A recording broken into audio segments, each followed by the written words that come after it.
Ô Vinícius, queria te perguntar aí como é que você tem avaliado, né, esses crimes de guerra que a Rússia poderia ter cometido nesse conflito, né, principalmente depois da história do massacre na cidade de Bucha. Você acha que vai ter ali uma punição rígida ao país? Quais tipos de punição que poderiam ser dados, enfim, em toda essa situação?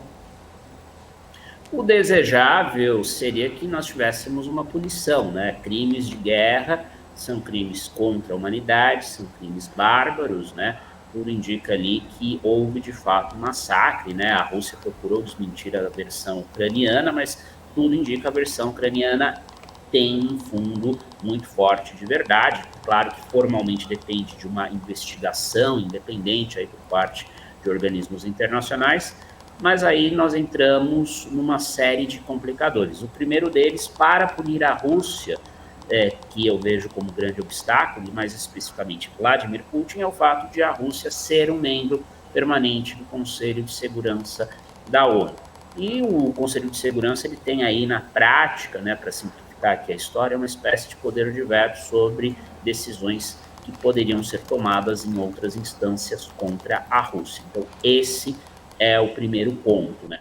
O segundo ponto seria uma possível investigação por parte do Tribunal Penal Internacional, que existe há 20 anos. A Rússia chegou a assinar o acordo, né, ali de ingresso, né, para ser mais específico, o Estatuto de Roma, né, chegou a participar ali, a aderir, né, ao tribunal, mas saiu do tribunal em 2016, né, logo depois ali de tomar, né, a Crimeia da Ucrânia em 2014. Então, o TPI não tem oficialmente jurisdição sobre a Rússia. Então, aí a comunidade internacional ela está de mãos atadas, né? Como punir via TPI o líder de um Estado que formalmente não faz parte do Tribunal Penal Internacional? A própria Ucrânia, né, onde o crime ocorreu, também não faz parte do Tribunal Penal Internacional. Então, você tem um limbo jurídico, né? Um limbo jurídico do ponto de vista internacional. Porque se um país ele não faz parte daquele tribunal, em tese, os seus cidadãos eles não podem ser julgados. O TPI julga exatamente cidadãos que cometem crimes contra a humanidade, crimes de guerra. Esse é o propósito da criação do tribunal lá em 2002. Uma terceira solução seria criar um tribunal específico para os crimes de guerra no conflito Ucrânia-Rússia, na guerra da Rússia contra a Ucrânia.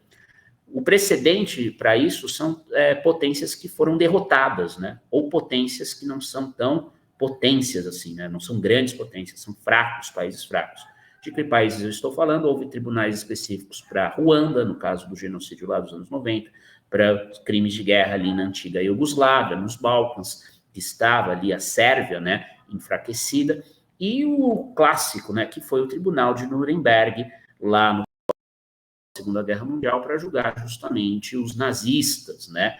Mas a Alemanha tinha sido derrotada pelas potências que se organizaram, França, Reino Unido, Estados Unidos e a antiga União Soviética, para levar justiça, para fazer justiça ali, punindo nazistas, oficiais nazistas. Não vejo, infelizmente, um cenário análogo a esse com Vladimir Putin, ainda que ele seja removido do poder, num cenário que, na minha visão, ainda é muito distante.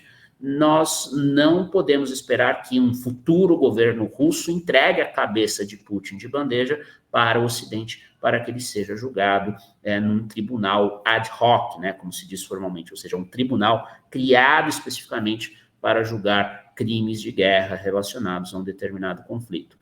Então, a saída é, portanto, ainda esse tipo de pressão diplomática que, ressalto, também é muito limitada, porque não há um consenso internacional sobre a culpabilidade da Rússia nesse conflito, né? China, Índia estão aí ou em cima do muro ou ao lado da Rússia nessa questão, então isso dificulta em muito constranger e punir posteriormente qualquer cidadão russo por crimes de guerra praticados na Ucrânia.